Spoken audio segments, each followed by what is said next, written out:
no way out. I didn't make you do anything that wasn't in you already. You and I need to talk. No. You're gonna die with your mouth shut. Rob Lowe. James Spader. Bad Influence. Kommer snart på Filmnet Plus.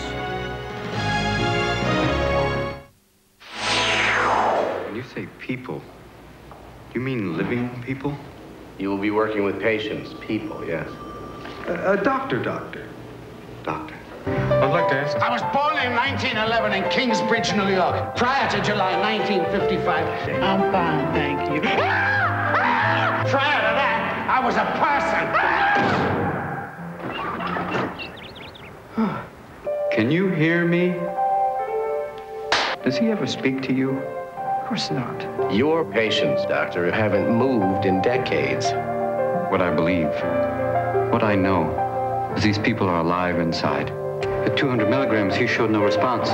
Maybe he needs more. Maybe he needs less. Where are my glasses? They're on your face.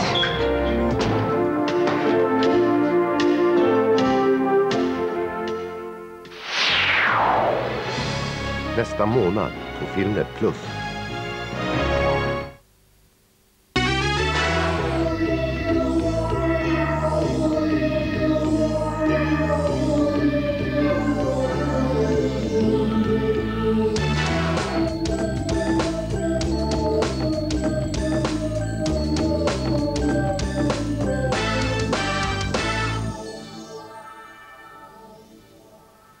Steel Magnolias began its life as a critically acclaimed off-Broadway production written by Natchitoches native Robert Harling. Bobby was a struggling young actor when he sat down to write what would be his first play. 10 days later, he finished a story about his sister, a woman who wanted 30 minutes of wonderful rather than a lifetime of nothing special. When Steel Magnolias was adapted to film, he was cast as the local preacher. The story is a bittersweet human comedy that centers around 6 very distinctly different women, individuals whose personalities are all based on a handful of local characters. There is Shelby, who is the daughter. She's based on my sister Susan. She's pretty, vivacious, headstrong, obstinate, outspoken, full of life. She burns a little brighter, and therefore, unfortunately, burned out a little faster than most people. There's Malin, the mother, who is also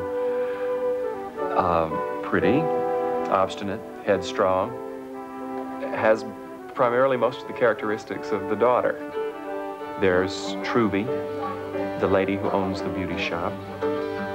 She's not larger than life, but she's life at its largest. She provides a place, a salon, in the truest sense of the word, where everyone can come together and share ideas and pain. And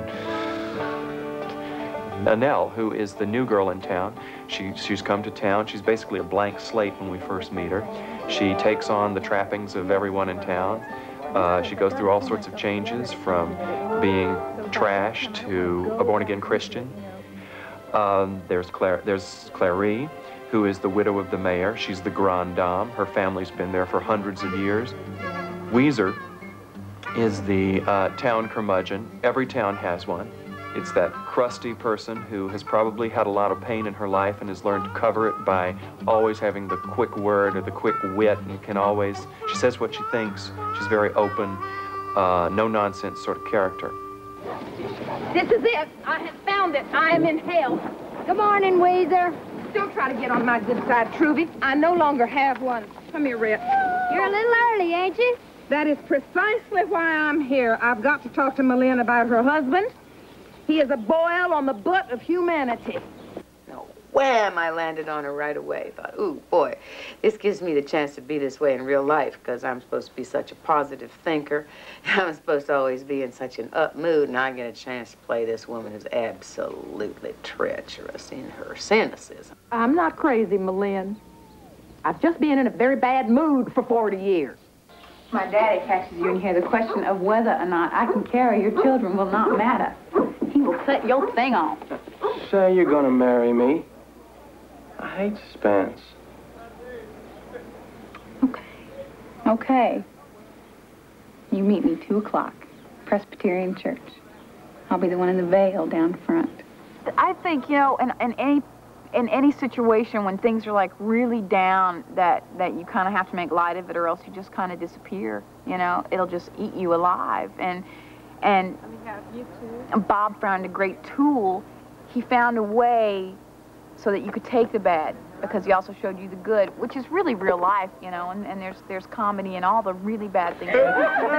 That's not funny. Okay, no more transplant jokes. Daddy doesn't like them. Oh, darn it. Oh, Mama, give me all your internal organs. My mother couldn't have been more thrilled when she heard that Sally Field would be playing the role of the mother. My dad couldn't have been more excited when he found out Tom Skerritt was playing the role based on him. But also I think that my parents have had this wonderfully healthy attitude about it all. They've never felt territorial about this. They sort of look at this, at Steel Magnolias, as the story of love and support and of a small town and of any mother that would go through this for any daughter. Shelby, hold on. Clary's getting you some juice. Shelby. Should I get her a cookie? No, juice is better. Here's the juice. Shelby, you need some juice. You need some juice. If you had a child drink the juice. that had a disease that could take their life at any time, I imagine it would affect every relationship you ever had, because you would be constantly thinking, is it going to be today? Have I done enough? Have I looked after her enough? Have I pushed her enough? Has she eaten enough? Is she doing too much? And then when she grows up and leaves the home and you've lost the actual contact with her daily to make her eat, make sure she's done all the things, you lose all power. And that's got to be really frightening. Despite the assistance of Mr. and Mrs. Harling and their many memories, Julia Roberts' search for the proper emotional characteristics of their daughter was a painful and heart-wrenching experience. Ironically, it was a quest that mirrored the entire production. What is truth? What is fiction? Which is reality? Which is fantasy? During the filming of Steel Magnolias, it was often hard to tell. One time, I was having a really hard time, and I was confused, and I thought, you know, am I Julia? Am I Shelby? Am I Susan? What's happening to me? I feel like I have all these personalities. I want to be true to Susan, but Shelby's a little different than Susan, and am I doing it wrong? Should I find out more about the actual person? You know, Shelby and Susan, the one thing about them is that they weren't scared. You know, I mean, I live in absolute fear. Like, every day I'm scared of something. I'm going to have a wreck. I'm going to get a bill. I'm scared of running into this person, you know. I mean, just all these, like, little fears that invade your everyday life. And Shelby and Susan, they weren't scared to die. So if you're not scared to die, then what are you scared of? I need your support. I would rather have 30 minutes of wonderful than a lifetime of nothing special. My bed. Get off my bed. It was the most pleasant, democratic,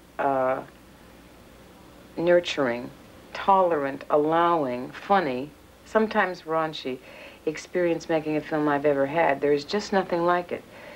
Absolutely no competition or ego involved. And whenever one of us would get in trouble about something, the other 5 of us would go in and help that person, and Herbert and the rest would just stand aside because they knew something with the women was going on that a man couldn't understand.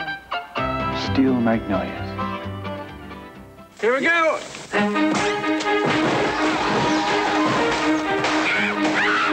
I don't want to have to kill you. Don't you threaten me, Drum Eaton. Drum would never, ever point a gun at a lady. Your husband is a boil on the butt of humanity. TriStar Pictures presents a Raystar production. Well, this is it.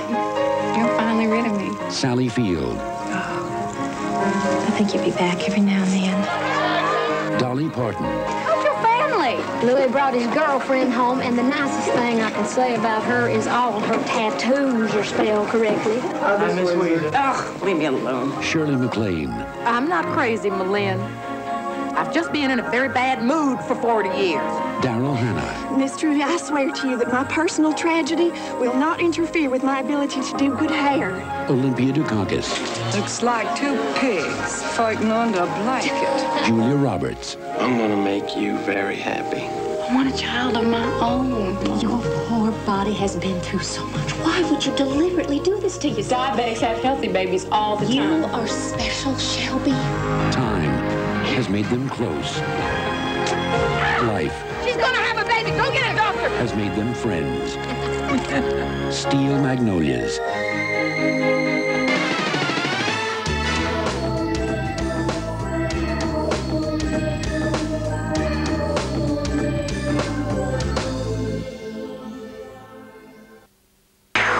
Some people say a man is made out of mud. A poor man's made out of muscle and blood. How you doing, Joe? Well, I'm not feeling very good, Mr. Waturi. So what else is new? You have a brain cloud. Brain cloud? Mr. Joe Banks? I want to hire you to jump into a volcano. All right, I'll do it. He said, yeah, yeah, yeah, yeah, yeah. Yeah, yeah, yeah, yeah, yeah. Wow. Very exciting. All out. I'm a flipper to gibbet. Come on. Let's get out of here. I'm going there. Come on. On the way, on the way. Take me to the volcano! Nästa månad på Filmnet Plus.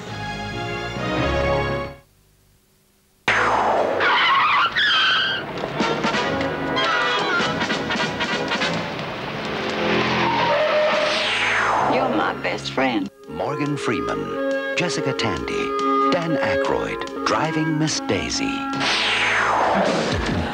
You and I need to talk. You're gonna die with your mouth shut. Bad influence.